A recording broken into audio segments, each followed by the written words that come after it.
सही समय पर सही बात समझने वाला और गलत समय पर सही बात को समझाने वाला बहुत ही मुश्किल से मिलता है।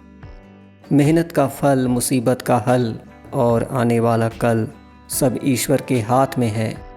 उम्मीद कभी संसार से नहीं, संसार को रचने वाले से रखनी चाहिए। अपने जीवन की तुलना किसी के साथ नहीं करनी चाहिए। सूर्य और चंद्रमा के बीच कोई तुलना नहीं। जब जिसका वक्त आता है वो चमकता है।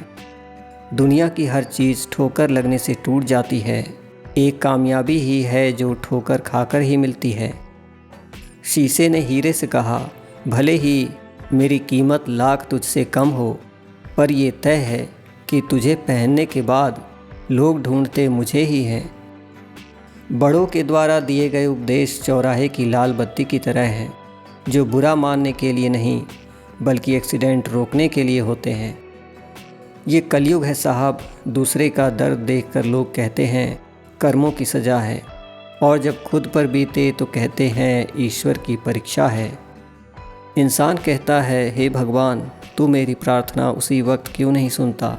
भगवान मुस्कुरा कर कहते हैं, मैं तेरे गुनाहों की सज़ा भी तो उसी वक्त नहीं देता। घटिया लोगों की सबसे बड़ी पहचान ये है कि उन्हें आप जितनी ज़्यादा इज़्ज़त देंगे वे आपको उतना ही तकलीफ़ देंगे।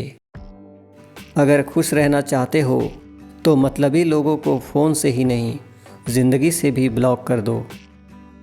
सुकरात मरने लगे तो किसी ने पूछा, आप घबरा तो नहीं रहे?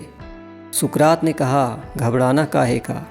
जैसा आस्तिक कहते हैं आत्मा अमर है, तो घबराने की कोई ज़रूरत ही नहीं। और यदि नास्तिक ठीक है कि आत्मा मर जाती है फिर जन्मती ही नहीं, तो फिर झंझट मिटी, फिर घबराने वाला ही न बचेगा। इसलिए मेरे तो दोनों हाथों में लड्डू हैं।